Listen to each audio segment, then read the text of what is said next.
conducted in Marawi. As of 6 p.m. yesterday, the number of civilians who have been killed by terrorists still remains at 19. Other reports remain for validation, and until such time that these are validated accordingly, we cannot include them. Civilians rescued in the ongoing operations have also increased to 1,024. The number of enemy killed confirmed by body count is at 30, with 90, and 30 more confirmed by eyewitness accounts, bringing it to a total of 120. There are still unofficial reports that are trickling in that have not been included in this number. Recovered firearms, 98, most of which have been high-powered firearms, as was seen by members of the media a few days ago. For our casualty count, can we have the casualty count, please? The number of soldiers that have been killed have swelled to 36 because of the friendly fire incident the other day.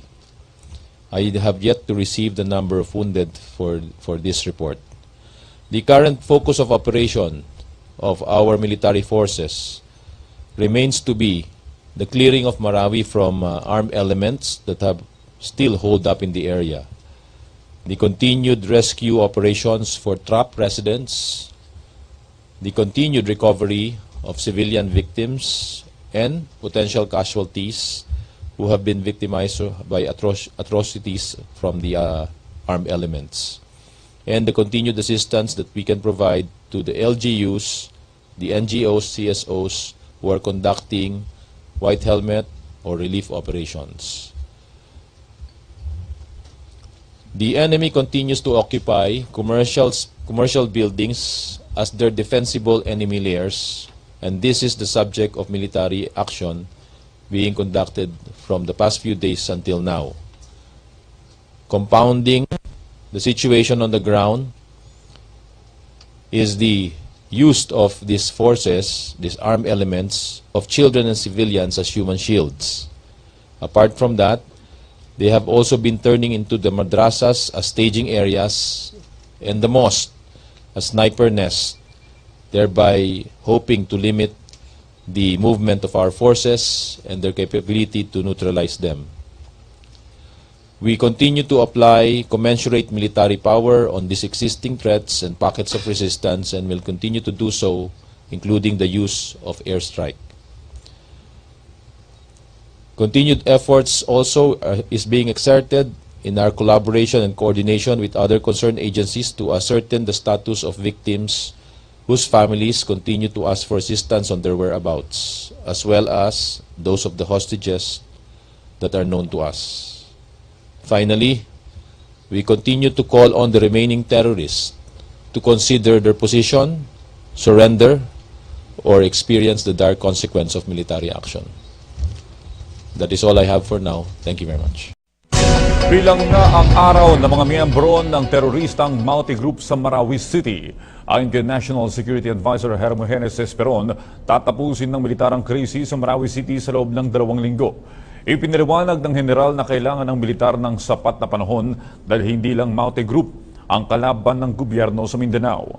Tinukoy din ni Esperon ang rebelding NPA, Abu Sayyaf at Bangsamoro Islamic Freedom Fighters na banta pa rin sa seguridad sa rehiyon. Dagdag pa ni Esperon, 3 pang tulay ang kailangan bawiin sa Marawi City at kailangan pa ng militar ng sapat na panahon. Mahigit 1 linggo na ang nagaganap na krisis sa Marawi. Naroon ang aming correspondent na si George Cahiles. George, kamusta na kayo dyan? Alam mo, medyo humupa na dito yung sitwasyon na kanina napaka-sunod at tuloy-tuloy yung bira ng tropa ng gobyerno dito sa Marawi City. Sa video na nakuha natin kaninang umaga, nakikita nyo yung isang bahagi ng Marawi City na kung saan mabigat yung palitan ng pagbaril mula sa pwersa ng gobyerno at mga miyembro ng Maute Group. May mga nasusunog na namang area dito, tanda ng isinasagawa pusang operasyon. Humuhugong din kanina yung mga lumilipad na UV-10 aircraft malapit sa ating kinalalagyan at nagbagsak ulit sila ng mga bomba doon sa kuta ng kalaban. Ito na yung ika-11 araw ng krisis dito sa Marawi at ito nga yung sinasabi rin ni Defense Secretary Delfin Lorenzana na target na araw upang tapusin yung labanan. Gagawin naman daw ng otoridad ang lahat para tapusin ang labanan ngayong araw, pero pinauubayan nila ang pag-assess sa sitwasyon sa commander sa ground kung talaga bang kakayaning tapusin itong bakbakan ngayong araw. Group. George Cahiles nag-uulat mula sa Marawi. Sumuko ang 8 miyembro ng Maute terror group kasunod ng mas pinalakas na opensiba ng Armed Forces of the Philippines sa Marawi City. Ayon kay 2nd Marine Brigade Commander at Joint Task Force Tiger Chief Brigadier General Custodio Parcon, wala nang kakayahang manlaban ang 8 bandido kaya sila sumuko sa tropa ng gobyerno. Nabawi na rin aniya ng Philippine Marines ang barangay Mapandi na isa sa mga sinasabing kuta ng mga bandido. Kasabay nito, pinaalalahanan ni General Parcon ang mga sundalo na mag-ingat sa mga engagement areas, partikular sa mga tinatawag na pintakasi o pag-atake ng ilang Maute sympathizers sa isang komunidad. Sa ngayon ay nasa 50 bandido pa ang patuloy na tinutugas ng Philippine Marines. Samantala, dumating na sa Pilipinas ang muling bahagi ng FA-50 fighter jets na binili ng pamahalaan sa Korea. Ang mga bagong jet fighters ay inaasang magpapalakas sa puwersa ng Philippine Air Force sa pangangalaga ng seguridad at kapayapaan ng bansa. May report si Lala Babilonia. Mas lalakas na ang depensa ng Philippine Air Force sa pagprotekta ng teritoryo ng bansa at pagpapanatili ng ating kapayapaan ngayong nakumpleto na ang FA-50 fighter jets na nakuha ng pamahalaan galing Korea. This being utilized right now for training. Of course, this is ginagamit natin for the future na more advanced fighter aircrafts natin. Mayroon ng 12 FA-50 ang Philippine Air Force. Ang mga ito naka-standby lang sakaling kailanganin sa nangyayaring engkwentro sa Marawi. Ang FA-50 fighter jets ay may kapabilidad na magpasabog ng bomba mula sa ere. Pero surgical o planadong operasyon ito para masigurong walang madadamay na sibilyan. As of now, ang makakasagot kasi talaga nito is yung mga area commanders talaga kung kailan nila gagamitin or kung pwede na gamitin. Kasi as we all know, ibang airstrike, it should be precise, it should be surgical in nature. Samantala, nananawagan naman ang Philippine Air Force sa publiko na patuloy na ipagdasal ang ating mga sundalo na nagbubuwis ng kanilang mga buhay sa Marawi. Let us try to give our full support to our people on the ground, yung mga troops natin. I'm requesting for the prayers, for the full support, and continuous na panalangin na sana maging peaceful na talaga tayo lahat and we should have the cooperation of everybody. Para sa bayan, Lala Babilon. Naniniwala ang obispo ng Marawi na iniutos kay Father Chito Suganob ang mga sinabi niya sa kumakalat na viral video. Si Father Chito ang paring bihag ng Maute Group sa Marawi. Sa video, nakikiusap siya kay Pangulong Duterte na iatrasda ang puwersa ng militar sa syudad. Kumbinsido rin ng mga obispo na nasukol na ang Maute Group. Kaya tila handa na silang makipagnegosasyon sa gobyerno. Maaksyon si Bel Verdera. They simply are not asking for anything, just to withdraw your forces away from Lanao del Sur and Marawi City and to stop the airstrikes, your air attacks, and to stop the canyons. Ito ang kumakalat na video ng paring si Torosito Suganob habang umaapela kay Pangulong Duterte. Ayon sa kanya, bihag siya ng Maute Group. Nasa 200 umano ang kanyang kasama, kabilang ilang guro, mga kababaihan, ang ilan pa mga bata. Pakiusap niya, itigil ang pag-atake sa Marawi City. Mr. President, from our heart, please consider us. You know, it's hard, Mr. President. From time to time, we hear bursts of gunfire from the ground of your enemies, heavy firearms from your side. Bigyan din daw sana sila ng pagkakataong mabuhay pa. Mr. President, if you are in our place, you will really consider us because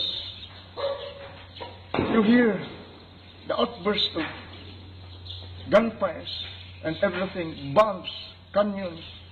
Within us, we are victims. The about 240 prisoners of war were asking your good heart, please consider us. We want to live another day. Handa rin daw siyang lumuhod sa Pangulo para sa kalayaan ng kanyang mga kasama. Do not be happy, Mr. President. that we are the collateral damage of war. Mr. President, if you want me to kneel before you, just to knock your heart in favor of our families who are crying out there in our different places, of our relatives, and for those other 240. Sa panayam ng News 5 kay Vicar Apostolic of Marawi Bishop Edwin de la Peña, kinumpirma niyang si Father Chito nga ang nasa video. Ikinatawa raw nilang buhay pa ang pari pero nagulat daw sila sa suot nitong damit. Unmistakably, siya yun. The way he talked, yung mga kilos niya, yung tsura niya, nagtataka lang kami. Yung kanyang damit, the director must have been very resourceful, wanted really to make him look presentable to the president. Kaya parang nakasuit siya. Hindi rin daw ganito magsalita ang pari at halatang inuutusan lang ng sasabihin sa kamera. You can't imagine him to be talking straight like that, no? When he is in captivity. You can tell na parang meron siyang binabasa. Nangangamba rin daw sila dahil tila human shield na mga bihag ng Maute Group. The most critical stage, pagiging hostage nila. Dumating na sa punto na yung mga terorista ay they are now open to negotiation. Gusto nila makipag-negotiate with the president. They are also pressed against the wall. Nasa Pangulo raw kung bibigay sa demand ng mga terorista, pero naniniwala si Bishop de la Peña na magagamit ni Father Chito ang kanyang husay sa pagkipagdialogo. Sisikapin daw ng Archdiocese at ng mga kaibigang Muslim leader ni Father Chito na matulungan ng pari sa sitwasyon nito ngayon. Umaaksyon, Beverdera, News 5.